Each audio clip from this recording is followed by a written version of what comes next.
बड़ी खबर पाकिस्तान अफगानिस्तान तनाव के बीच सामने आ रही है। अफगानिस्तान में उतरा भारत का विमान। भारत ने अफगानिस्तान को पहुंचाई मदद। पाकिस्तानी आर्मी ने किए थे हवाई हमले। ये खबर जब मुझे पहले मिली ना तो मैं हैरान हो गया। मुझे मेरे सोर्स ने फोन करके बताया जनाब के खबर ये है। ऑनेस्टी और अकाउंटेबिलिटी में मैं उनको ए दूंगा, खास तौर। अच्छा, बाय द वे, ए किसको? Leaders. And of course global regional threat जो है वो अकेले तो नहीं बन सकती Ahmad. Of course they need support, they need money, they need dollars. और वो डॉलर्स किधर से आएंगे? अमेरिका से बंद हो गए, रशिया चाइना की तरफ वो देख नहीं सकते। इंडिया उनको इस टाइम पर सपोर्ट कर रहा है। तो क्या ये नेक्सस भी एक्सपोज हो गया है अब दुनिया के अंदर, या हनूज दिल्ली दूरस्त? बिल्कुल, ये बहुत बड़ी खबर है क्योंकि जिस तरीके से पिछले दिनों पाकिस्तान ने एक बार फिर से हिमाकत की थी और गलती की थी अफगानिस्तान में एयर स्ट्राइक करने की, उसके बाद तालिबान बहुत ज्यादा भड़का हुआ था सोनम, और लगातार पाकिस्तान को सबक सिखाने की बात जो है वो की जा रही थी। लेकिन इस बीच भारत की यहां पर एंट्री हुई है। भारत ने हमेशा से ही अफगानिस्तान की मदद की है, भारी इन्वेस्टमेंट वहां पर किए हुए हैं। जब तालिबान के विदेश मंत्री पहली बार भारत दौरे पर आए मुत्तकी, तब भी बहुत सारी चीजें जो हैं वो अफगानिस्तान को मिली थी। भारत ने तमाम जो सहयोग करने की बात यहां पर की थी।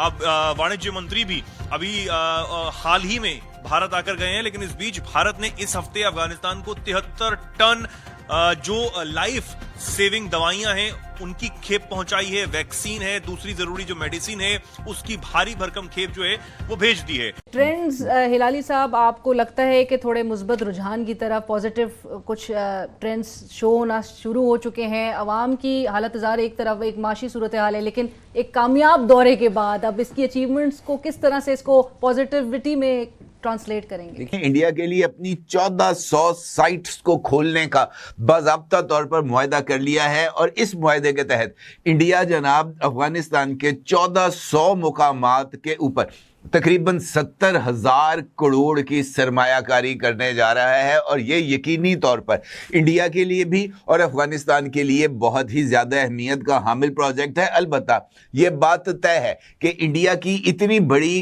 तादाद के अंदर अफगानिस्तान में होने वाली इन्वेस्टमेंट कतई तौर पर ऐसा नहीं है कि वो पाकिस्तान सेंट्रिक नहीं होगी या उसमें पाकिस्तान के खिलाफ किसी ना किसी तरह की कोई मनसूबाबंदी नहीं होगी। मामला क्या है, यकीनी तौर पर आप जानना चाहेंगे।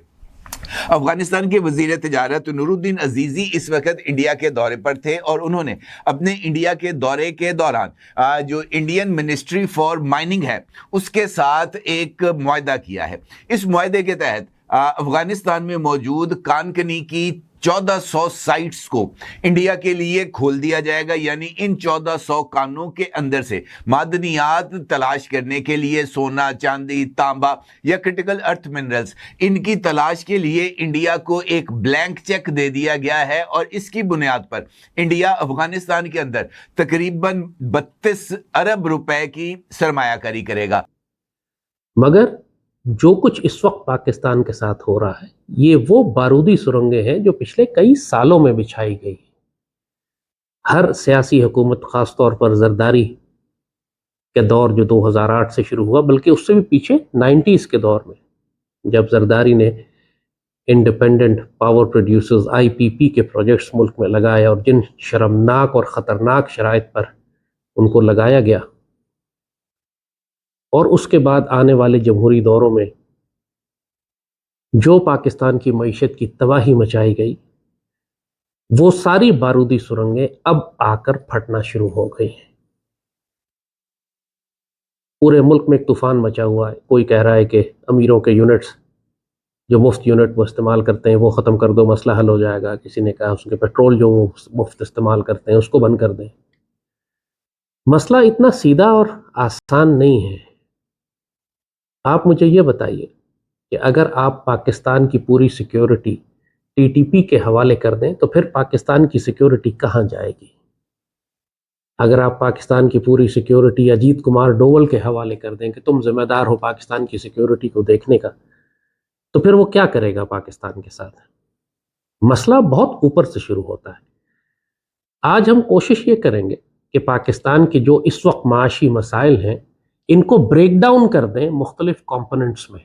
कौन कौन जिम्मेदार है, किस किस इदारे या फर्द या पॉलिसी का क्या नतीजा निकल रहा है, और फिर जब आप इतने बड़े मसले को ब्रेक डाउन कर देते हैं छोटे छोटे हिस्सों में, तो फिर हर छोटे से हिस्से को एड्रेस करके इसको रिजॉल्व करना आसान हो जाता है। और मजमूई तौर पर इंडिया की जो सरमायाकारी का वॉल्यूम है वो तकरीबन 70 अरब रुपए के लगभग बन रहा है।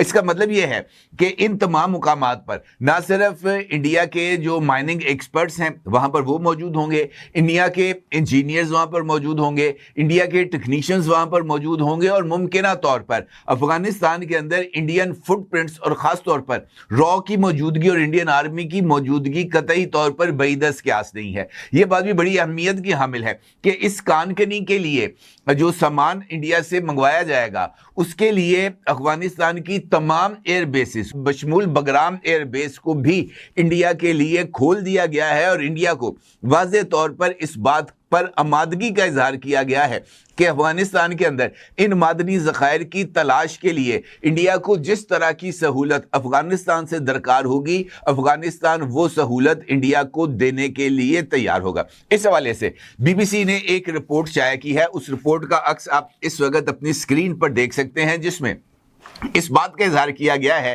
कि इंडिया की काबीना ने मुल्क में नायाब की डेवलपमेंट्स हैं पाकिस्तान और अफगानिस्तान के बॉर्डर से बराह रास्त अफगानिस्तान की फोर्सेस ने, तालिबानी रजीम ने पाकिस्तान की चेक पोस्टों पर हमला किया है।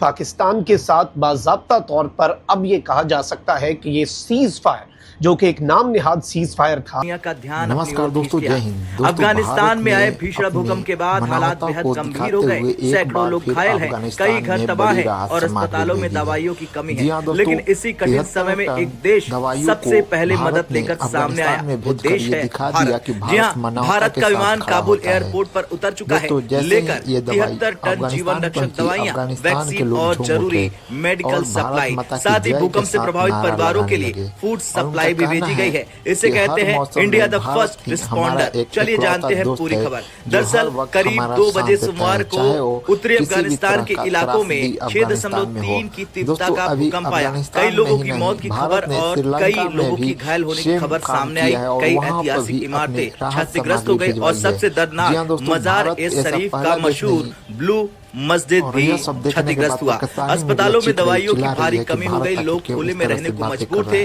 और सहायता की तत्काल जरूरत थी। भारत ने एक बार फिर दिखाया कि वो सिर्फ एक पड़ोसी नहीं बल्कि दोस्त और संकट में साथी है। मिनिस्ट्री ऑफ एक्सटर्नल अफेयर के स्पोक्सपर्सन, जो कि इस वक्त इन प्लेस था भी नहीं, क्योंकि अफगानिस्तान की सरजमीन से पाकिस्तान की सरजमीन पर दहशतगर्दी के वाकयात तो रुके नहीं, तो अब ये सीज फायर बाज़ाब्ता तौर पर भी टूट चुका है और इस वक्त पाकिस्तान और अफगानिस्तान के बॉर्डर से कुछ इंतहाई तशवीशनाक और परेशान कुन डेवलपमेंट्स जो हैं वो हमें मौसूल हो रही हैं। और ये एक ऐसे मौके पर हो रहा है जब पाकिस्तान इस हवाले से वाज़ेह अंदाज में बता चुका है और पाकिस्तान के फॉरेन मिनिस्टर ने आज ही ये अनाउंसमेंट की कि हम ऑपरेशन क्लीन अप प्लान करके बैठे हुए थे अफगानिस्तान में, लेकिन फिर कतर और दीगर ममालिक ने जो सालसी की, उन्होंने मुदाखलत की, इस वजह से हमने अपने उस ऑपरेशन को होल्ड पर डाला। लेकिन अब जो डेवलपमेंट्स हमें मौसूल हो रही हैं वो इंतहाई तशवीशनाक हैं, इंतहाई परेशान कुन है। और अब पाकिस्तान जो है वो अपने तमाम तर जो मकासद हैं पाकिस्तान में दहशतगर्दी की रोकथाम के हवाले से, अफगानिस्तान में जो कुछ पाकिस्तान